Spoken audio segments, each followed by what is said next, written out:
writing an article of mine on the Kansas area. It is now with great pleasure that I get a chance to introduce the man whose book enthralled me and is making me think about rewriting our tour, Michael Shelden.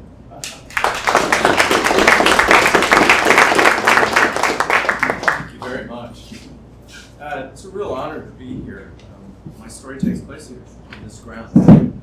So for me, it's like a homecoming in a way, because I spent a lot of time in my imagination here in the woods and over onto South Street, where the country club sits now, but used to be Broad Hall, Sarah Morwood's residence. When I wrote a book that Peter kindly referred to on Mark Twain, it's called Mark Twain, Man and Wine. I was writing for Random House, and at the end of it, I thought, this isn't quite right. Am I the only one who thinks that Mark Twain wore his trademark white suit only the last 2.5 years of his life, and that he had a very specific reason for doing it? And then I thought, am I the only one who thinks rather than the sour, bitter old man that he had commonly been portrayed as, he was in fact full of life, as funny as he'd ever been, incredibly vivacious, building a new home, going to Bermuda of all places and spending a lot of time. And I just thought, well, I guess I'll find out. I'll publish the book and I'll be widely attacked for violating all these standards that people have had about Twain's last years. In fact, it was a New York Times bestseller. It won awards from the Christian Science Monitor and from the Library Journal and all kinds of things. And I felt vindicated. I thought, okay, all right. Sometimes you do see things that maybe others haven't seen. Well, I tried that with Herman Melville. And the Twain crowd was fairly receptive from the beginning. They embraced all this. The head of the Mark Twain papers at the University of California at Berkeley said, it's the best book he'd ever read on Mark Twain. And I thought, well, okay. Some of the Melville scholars have been a little bit more hostile to the findings in Melville and Love. And there's also been a novel out at the same time, just by coincidence. This is not a novel. This is the same kind of book I write always, where I go and I work in archives. I just did this previously for a book on Churchill's early years called Young Titan. That too won awards. The film rights were bought by the company that makes Downton Abbey. And a 6-part miniseries has been commissioned with William Boyd, the novelist, writing the screenplay. And it's all based on archival material and enormous new revelations about Churchill. In the case of Twain and Churchill, as I was working on these books, people would say to me, don't we know everything about these people? And I learned from writing about Orwell and others, I've written 6 biographies now, all told, that you always look at things in a different way and suddenly something will pop out. And I can't tell you how surprised I was at what popped out on Melville. It bears out something Twain taught me through one of his sayings, and I'll paraphrase it, but he said, if you can establish in the public mind that you're an early riser, you can safely sleep until noon. And I thought about that many times, because once you get or receive peace and wisdom well established, it really doesn't matter what else happens. People will constantly come back and say, well, of course, he's in the office every day at 8 a.m. And I'm sleeping at home until noon. I felt that was the case with this, and just to give you an analogy of why, take this, let's pretend this is a situation. Let's say we have a writer in the 1950s who's a Dodgers fan. He loves the Brooklyn Dodgers. And the standard narrative on him is that he moves to Hoboken to be near Ebbets Field. Now, you'd think anybody who knows the Dodgers would say, Hoboken isn't really very close to Ebbets Field. That's about 7 miles away, and you have to cross a river to get over there. So I'm not so sure. Oh, yes, I'll say. Oh, he was such a huge Dodgers fan. Maybe he was 7 miles away, but you should see the letters he wrote to Duke Snyder and to Pee Wee Reese. Oh, those are great letters. He was fascinated with those people. I say, well, what year did he move there? Oh, last year the Dodgers won Hoboken. So when they went to Los Angeles, he followed them? No, he stayed in Hoboken for the next 12 years. Go, well, maybe there was something in Hoboken. And my argument is maybe there's something in Pittsfield. The standard narrative that you will get by everybody about Herman Melville coming here, because it's really a huge question. What the hell is he doing here? He's been around the world, he's been at sea, he goes home to his native New York City, he's writing books there, and then in August, this month of August, in 1850, he comes up here. And to give you some idea of the urgency with which he established himself here, think about this. He shows up in August. Let's pretend this is you. You show up here in August, you look out, it's a beautiful day, you're in love with the Berkshires, you say, I just gotta be here. Screw New York. No more New York for me, I'm here. On September the 10th, your wealthy father-in-law comes through town, and you meet him down at a local hotel, and you say, in this case for Melville, Judge Shaw, you say, Judge Shaw, I have to have this farm. I have to have this farm. Can you loan me the money for it? He says, after I don't doubt a lot of discussion, yes, I'll loan you half. That's on September the 10th. By September the 14th, Herman Melville is buying this place with twice that amount of money. His father gives him $3,000. He raises in 4 days the additional money for $6,500 to purchase this land and this house. Well, it was a lot smaller. What's the urgency? Why did he have to have this particular house? It's not near Ebbets Field. Because supposedly his Ebbets Field was in Lenox, about 7 miles away, on the other side of Tanglewood, where Nathaniel Hawthorne has moved. Now, you know the story. Hawthorne is there for just a year. So the standard narrative is Melville moves here with that great urgency so that he can be near Nathaniel Hawthorne. And my question is, after Hawthorne left, what did Melville do? And the answer is, he stayed here for 12 years. And my response to that would be, maybe there's something in Pittsfield. I wonder who. Here's an answer. You may not realize this. I don't think this has ever been pointed out. But it's just something that I do with every book I write. I look fresh because I'm not a specialist in any field. I'm a professor of English literature, so I started out a dissertation on Charles Dickens and just kept moving on to various people. So I come and I look at things as though for the first time, and you know what was startling? As you probably know, Melville didn't keep a lot of his correspondence. He may have destroyed it deliberately, it may just have been thrown away as time went on, but anyway, there are only about 300 letters by Herman Melville. And in a 25-year period, the greatest period of his life, from the mid-1840s until the early 1860s, there are only 8 letters written to women who were not in his family. A total of 8 letters written to women who were not in his family, not a sister, not a cousin. And by the way, only 1 letter survives to his wife for 40-something years. Of those 8 letters, 7 were to Sarah Morwood or about Sarah. 7 of the 8. The remaining 8 was to Hawthorne's wife over in Lenox. By that time, she'd moved back to the other side of the continent. Now, color me suspicious, but I think that's a lot. And all of those letters are here. Not here at the Berkshire Athenaeum. And you can go see them.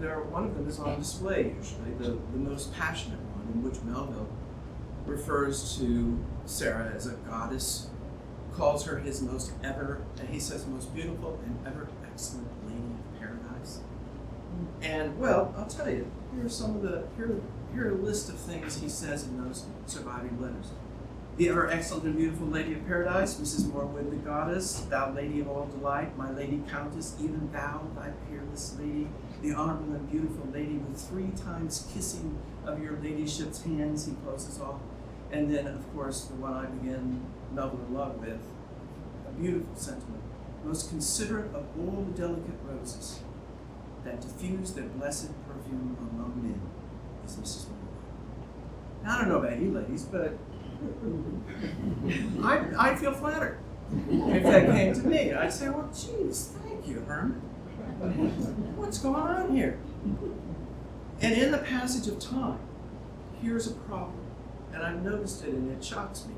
Because I see myself as much as a historian, as a biographer. I love history. and I teach literature as though it's history to my students. And I look at history and I think about not my view, but the view within that historical time frame. And just let me ask you to see if you share the same view. If I start writing these things to my rather attractive neighbor lady, and by the way, at this time, Sarah is 26, 27, 28 years old. She's very beautiful. She's incredibly talented. She rides over these hills on a side saddle on a horse that no one else would dare to ride, called Black Lane. She writes poetry. Many men adore her. Oliver Holmes across the road was so smitten with her, he wrote poetry to her. Amazing woman, and suddenly I'm writing these sort of things to her. These are Herman Melville's words to Sarah Morwood. And from a historical standpoint, there's one thing really wrong about that. She's married and he's married. And the guy down in Lenox has just written a book called The Scarlet Letter, the book about adultery. And I would suggest, as I do in the book, that's one of the reasons, because I don't doubt it and I don't deny it, that he was fascinated by it. Hawthorne, he says, Melville says, had plunged into the mysteries of sin, and he wanted to know more about that because he was getting ready to take that plunge himself. Mrs. Morwood, up on that hill there, where the country club now stands, her 250 acres adjoined his 160 acres. We can, all of us, walk out of here and make our way across what is now the golf course up to her house. And by the way, Melville named both houses. He named Arrowhead, but he also named Broadhall. Later, and this view has been taken by a few people, later Sarah writes to someone, I think as a kind of ruse to put people off the scent, that she had come up with the name for Broadhall. But in fact, J.E.A. Smith, who wrote this little book I'm going to show you in a minute, this is the 1852 edition of the book he wrote as a guide to the Berkshires. And Sarah has a chapter in here. J.E.A. Smith, who I think is very reliable, said that in fact Melville chose the name for Broadhall and chose it in connivance with Sarah. She put names in a hat and pretended to pick out names at random, but Smith, who was standing there, saw her kind of wink at Melville and pick his name, pick the name he gave it, Broadhall. Because of the broad hall that separates the two large parlors on either side. If you go in there, you still see it. This kind of intimacy between them is not something I think we should be surprised at, except if we suddenly realize this is 1850. You can get killed for writing things like this to a married woman. The husband will kill you. In fact, that summer, there was a famous episode in New York City where a man was nearly beaten to death in Washington Square by a jealous husband because he had been seeing his wife. The success of the Scarlet Letter was in part due to the lingering puritanical influences, but a changing Victorian moray that was making adultery, if not more acceptable, certainly not more acceptable, more prevalent. And to give you an example of this, you only have to look over at Amherst, where 25 years after Melville's affair with Sarah, you have a very famous affair between Mabel Todd and Austin Dickinson, Emily Dickinson's brother. And that set that town on fire. I mean, people were scandalized by that, and it's a similar thing. It was a 13-year affair total between Mabel and Austin, and Mabel was 25 or 26 when she fell in love with this older man and carried on the affair. And her letters, if you go and read them to him, and his letters to her, sound remarkably like Melville's letters to Sarah. I don't know why, when those letters came to the surface in the 1950s, immediately people didn't say, my God, these are love letters. What's going on? Because that's what they are. But I have a feeling it was the result of the fact that 100 years had passed, and in the 1950s you could sort of say, well, people do have affairs. Yes, they do. But if you have an affair in the 1850s in a small town in New England, you're risking your life, if not your reputation and everything else. And if you happen to be the son-in-law of the most powerful legal official in the state, you got some worries on your hands. Judge Shaw is the head of the Massachusetts Supreme Judicial Court. his house is on Beacon Hill. He's loaned Melville half the money for this house. And if suddenly you have to reveal to him, by the way, Judge, the reason I borrowed the money is I want to live right next door to the woman over there, he's not going to be happy. And here's another clue. Forget the letters for a moment. We'll come back to them. But here's another clue. The moment after he buys this property and sale is complete on September the 14th, 1850, what does he do? He announces to Mrs. Hawthorne his plans for this property. He says, I don't really intend to farm it. I don't know anything about farming, which is the other amazing thing. You buy a 160-acre farm and you don't know anything about farming. He's a sailor. And it surprises me that people who know Melville have never asked that fundamental question. What the heck is a sailor doing buying a 160-acre farm? Well, Melville asked himself that question. I think he had the answer. But he said to Sophia Hawthorne, he said, I don't intend to farm it. I'm going to keep the woods out there, basically ornamental, he said, and I'm going to do two things. I'm going to clear a road, not a path, a road through the woods. And I'm going to build a tower.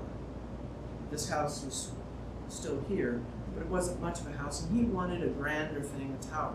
If you build a tower, it's going to look over the hill in the direction of Mrs. Morwood, and if you clear a path through those woods, guess where you're going to end up? At Mrs. Morwood's door, which in fact is where that path went.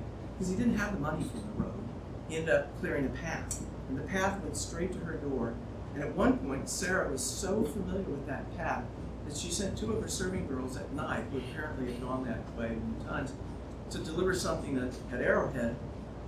And Lizzie, who was very suspicious by this point, said, why did she let those girls go at night out of Broadwell down here? Why did she let them do that? It seemed a very unusual thing. She apparently didn't know about the path that they had taken because she thought they'd gone the long way around, which seemed amazing at night. If you risk your reputation to do all these things, and you're fairly open about it, but not to the point where anyone would be able to nail you, you have to wonder what John Roland Morwood was thinking. And the answer is he wasn't.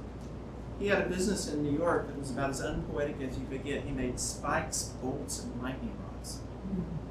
And the money from that business in New York City allowed his wife to buy Broadwell and to make it her summer paradise and to spend her time there doing what she wanted, which was to ride her horses. When she first got here, she bought 3 horses. One of them was Blackleg, the one no one else could ride. And the one was killed right down by the railroad tracks off of Holmes Road. She moved here when that house was still a boarding house. And she made a preemptive offer on it to buy it because already it was associated with Melville's name, this new star on the literary horizon, who was known as Mr. Typee because Typee had captivated the reading public. Longfellow and his wife stayed at that house when it was a boarding house, and he wrote a letter to Charles Sumner back in Boston referring to it as the Melville House in Typee Valley. Mm-hmm. So anyone coming to that boarding house run by Melville's cousins, because it had been in the family, been in the Melville family, would know the association with Herman Melville. Sarah had been here the year before and had fallen in love with some other man, and that didn't work out. I tell the story in the book. The next year she comes back, and this time she's really going for game. She's going for the most attractive, some people say the sex star of American literature at the time, Herman Melville. And she gets her man. He walks in that boarding house intending to stay here for 1 week, and he stays 13 years. And he walks in that boarding house, and for the next 6 weeks, he and Sarah will live together under the same roof, right up there on the hill. And in that time, they begin to be inseparable. This is all documented. You don't have to make any of this stuff up. Because the Dykink brothers, friends from New York, come up, and in their journals and in their letters, they tell about this whirlwind of activity. In her letters, Lizzie says, Herman doesn't like parties. He rarely goes out. Suddenly he comes up here, and he's everywhere. He's at parties at Broadhall, which Sarah superintends. They have a big costume ball, which I'll tell you about in a minute.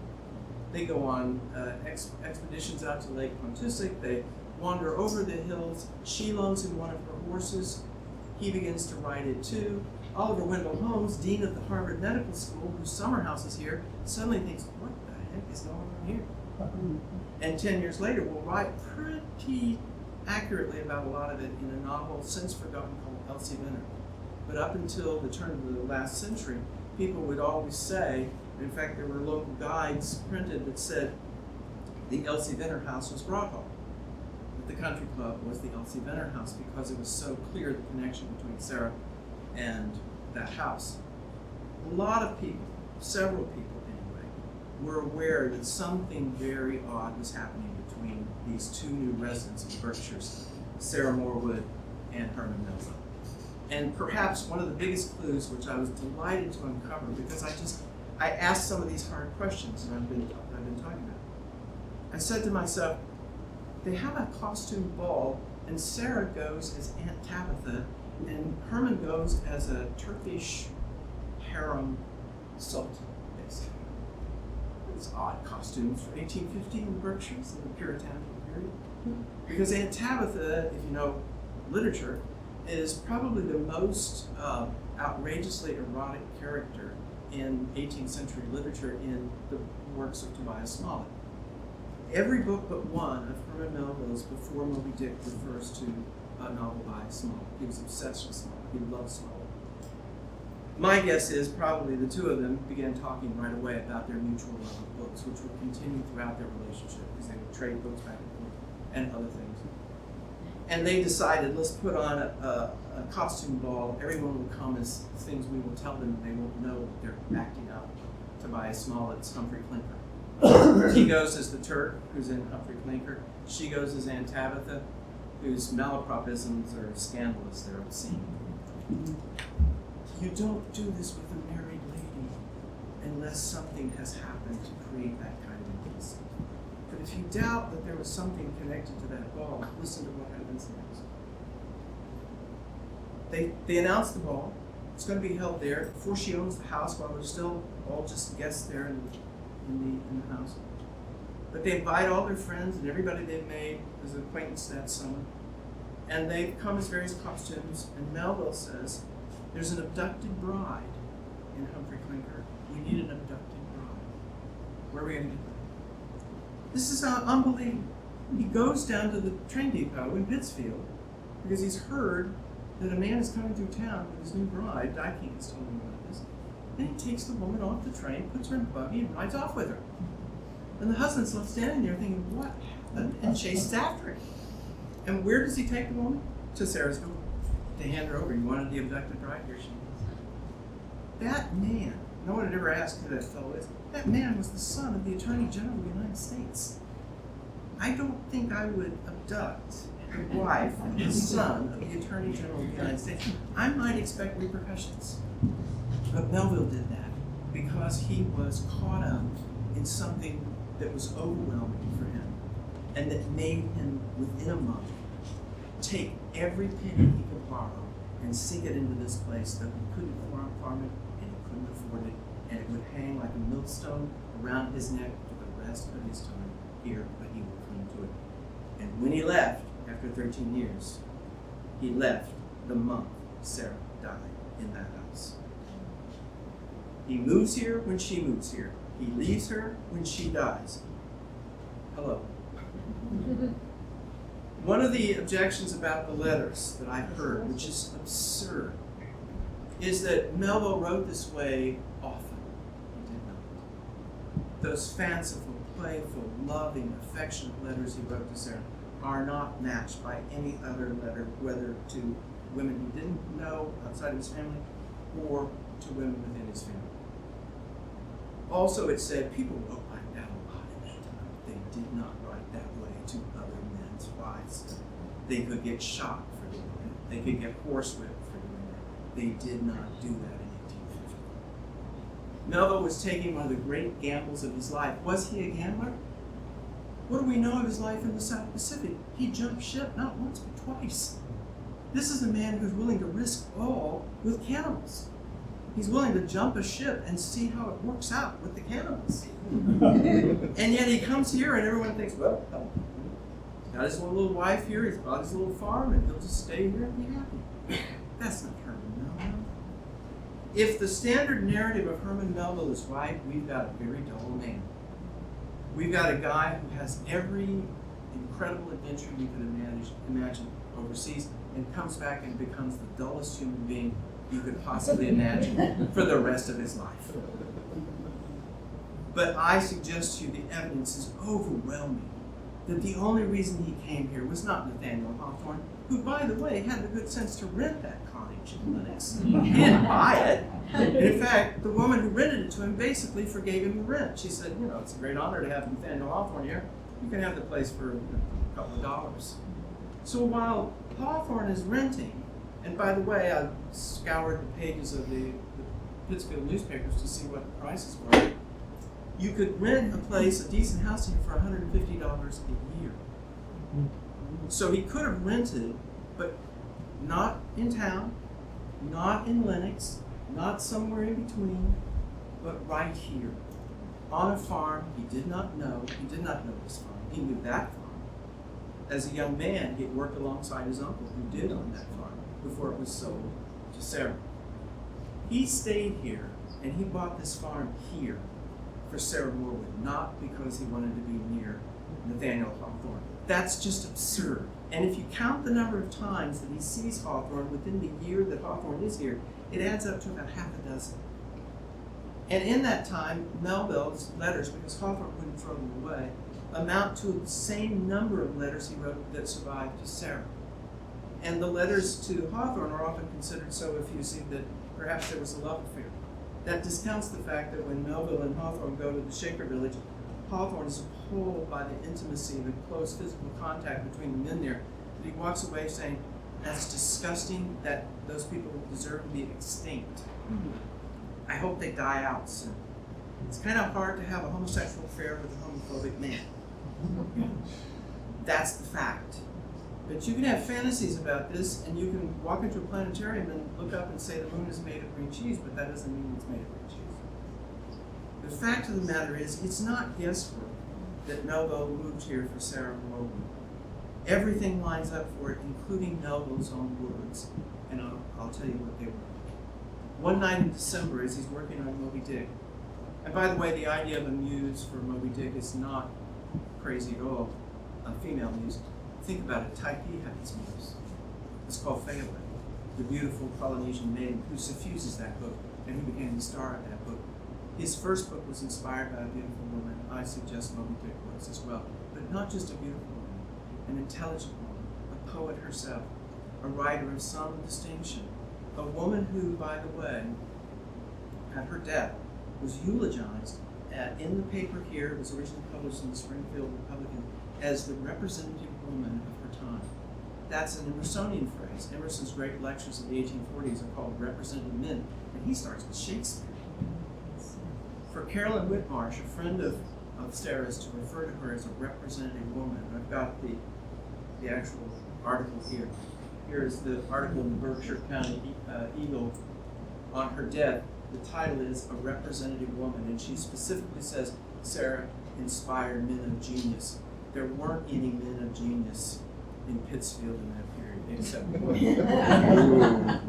Except one. And Carolyn was her best friend and was devastated by her death and went on a ride around the Berkshires for one last view of everything. She was devoted to this area, so Sarah, as she was dying of consumption, asked to go on one last tour in the October foliage, and Carolyn went with her.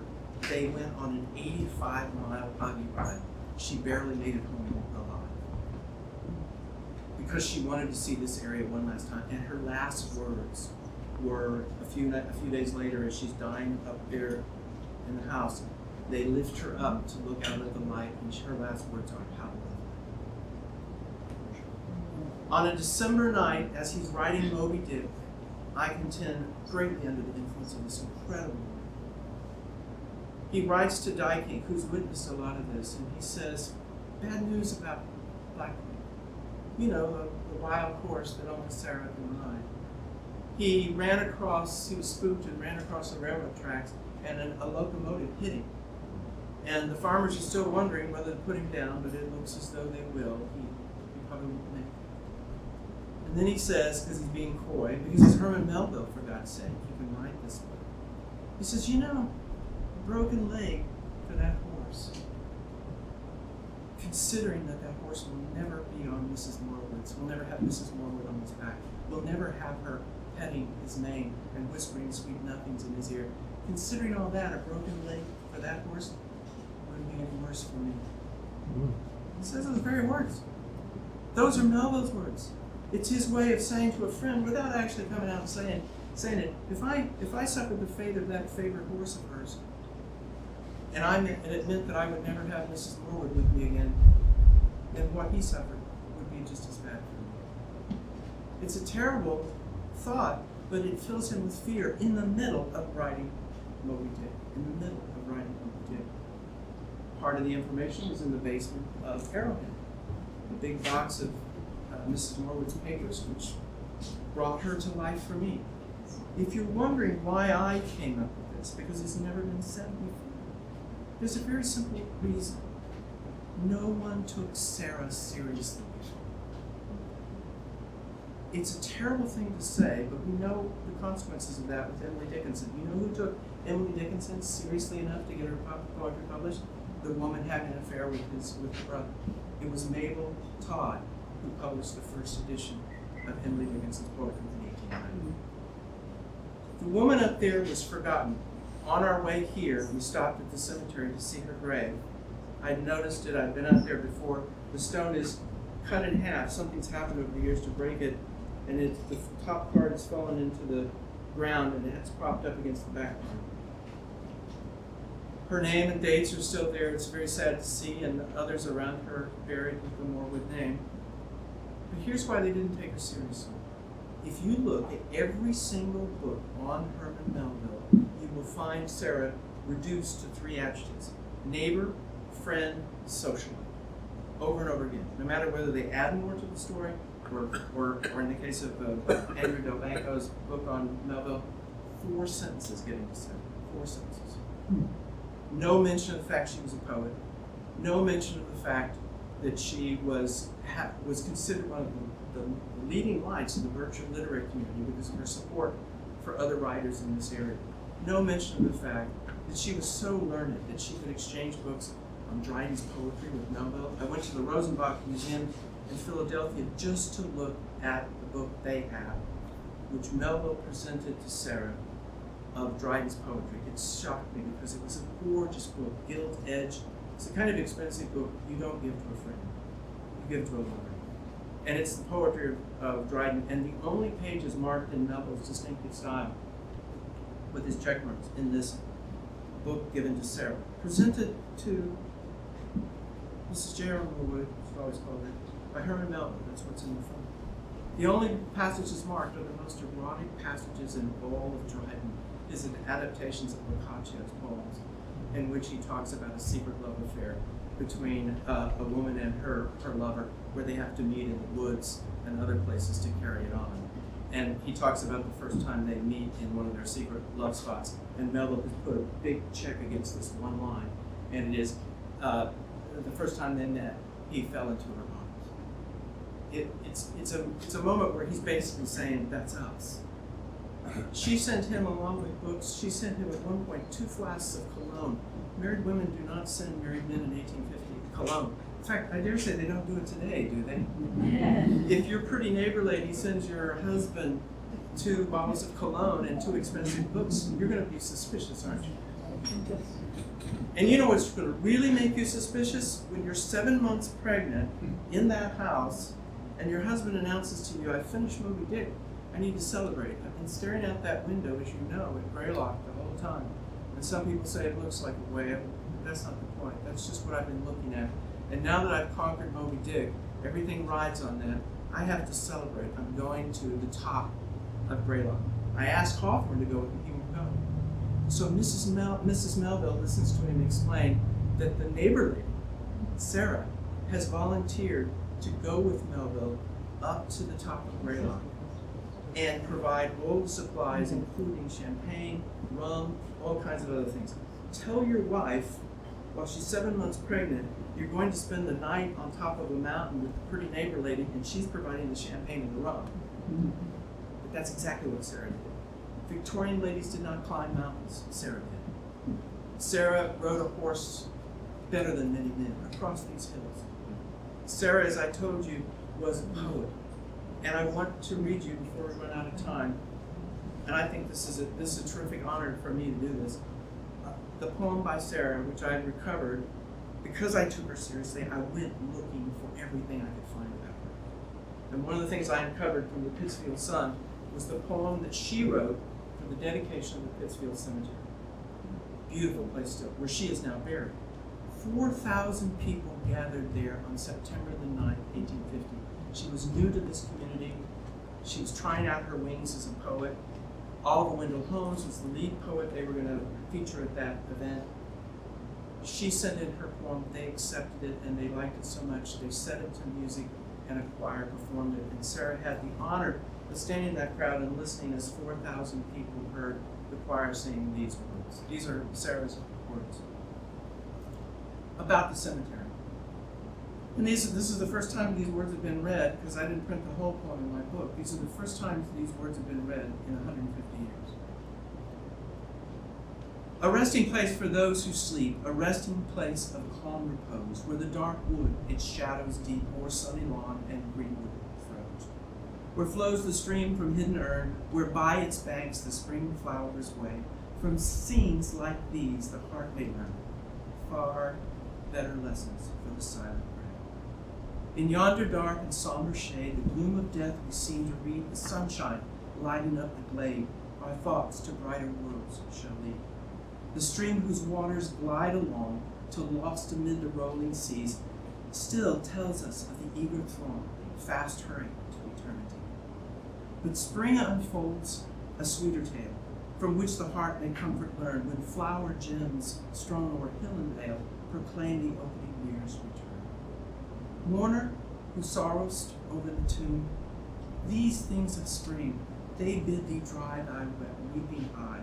They too were dead, and winter's gloom, amid winter's gloom, so shall thy loved ones wake and rose. Then woodlawn, hallowed be thy ground, we consecrate thee to the dead. Rest they where nature all around her holy influences hath shed. That's pretty damn good. That's pretty damn good. It's not Tennyson. It's not Matthew Arnold. It's a 27-year-old woman who's just arrived in the Berkshires and who's met Herman Melville. And she writes a poem and it gets accepted and it gets performed in front of 4,000 people. And for the rest of her time here, she periodically sends poems to the Pittsfield Sun. They love it. They publish it. I've discovered others. No one ever had before. If you ask the question, why are you hearing the story now? It's very simple. No one cared enough to ask, who were these lovely letters of Melville's written to? Once you know the woman, you say to yourself, of course. If I were Herman Melville and she lived up there, I'd mortgage everything to buy this farm. She was the most incredible woman he ever met. She had been to England. She married an Englishman. He didn't really mind. He went back to his business in New York and left her out here to do pretty much as she pleased. And that night on Greylock, how important was that? They spent the night up there and they never went to sleep. And Sarah was obviously so taken by that night spent with Melville. Because it wasn't as though they hadn't been together in these woods and elsewhere. It was the fact that they had been able to spend a full night together, almost as a couple. And coming down, she said something that was meant to shock this town to the core. And she said it in this book. I'm still shocked that J.D.A. Smith published it. She wrote an account of what she called that Greylock excursion, because it was talked about. People said, did you hear about Sarah Moulton, the crazy woman? She and Herman Melville and a few other friends, including a defrocked minister, went up and spent the night on Mount Greylock. That was seen as a savage thing to do. A savage thing to do. And afterwards, as though to poke her thumb in the eye of the matrons and other moral leaders of the town, she wrote this essay called That Greylock Excursion in this book, which I have one of the rare copies here from that period. And at the end of her discussion of it, in which she mentions Melville, and in which she mentions standing there by the fire that he built, that night.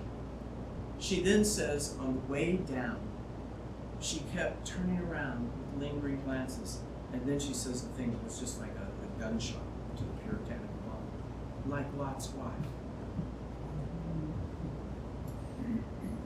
Do you realize how stunning that is? In 1850 here, do you realize Jonathan Edwards, the man who speaks of the sinners in the hands of an angry God, his last great ministry was in Stockbridge. This is the land of Jonathan Edwards, and this woman is saying, I felt leaving that mountain like Lot's wife. She said, because we had to return to the world with its firm iron rule of conventions and laws. She felt a night of freedom up there, and she dared to compare herself to standing to Lot's wife. What, just let me ask the biblical scholars here in the room, what was Lot's wife looking back at? Sodom. Yes, Sodom. You can see how a community steeped in this would just be scandalized beyond belief and would hold Melville to account for this because he had the audacity to accompany her there. And then, if you doubt that, we have Sarah's own words saying after that, she and Melville were so taken by that night that she said we spent months, weeks, roaming the countryside in the fall after. They went up in August of 1851, so a year after they met. They spent the night in August of 1851 up there. She says during the remaining warm months of the year, all the way through October, she and Melville wandered the countryside with a spyglass. Talk about nautical imagery. With a spyglass in which she said the two of us, as we wandered the woods, would pull out the spyglass and look at Greylock and share the view with each other, she says, to renew associations. This is a love affair, and here's the thing. It's one of the great love affairs of the 19th century. And her picture, her portrait, is on one of the walls here at Arrowhead. And I'm sure the guides passing it, when people ask, who is that woman, will reduce Sarah to one of those adjectives. Oh, that's a friend of. She was not a friend. She was the woman who inspired him to move here and then to write the greatest book of his life, which he hoped would help him to stay here. And that book, when it failed, caused him to write a book that's about as close as anything to a real affair, Pierre, the first book he ever wrote in which a European woman takes a prominent part, and that's Sarah. Sarah is so like Isabel, but who would know it if they didn't know enough about Sarah? Once you know who she is, what she looks like, how she acts, I read literally dozens of her letters, you begin to know, oh my God, that's her.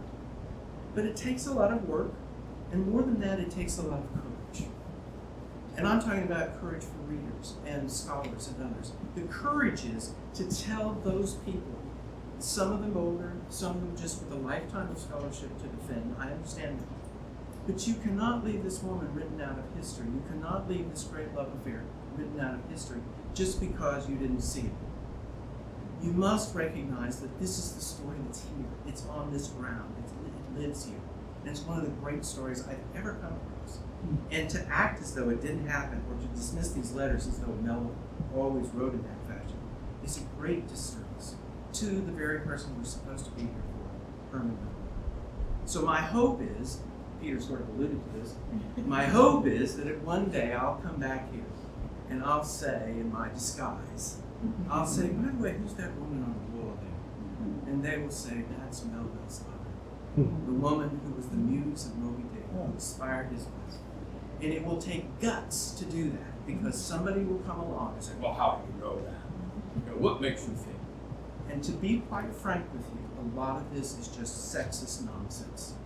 The notion that Hawthorne was the reason he came here is because Hawthorne is known to us. Hawthorne is a man. Hawthorne is an icon. Hawthorne is a giant.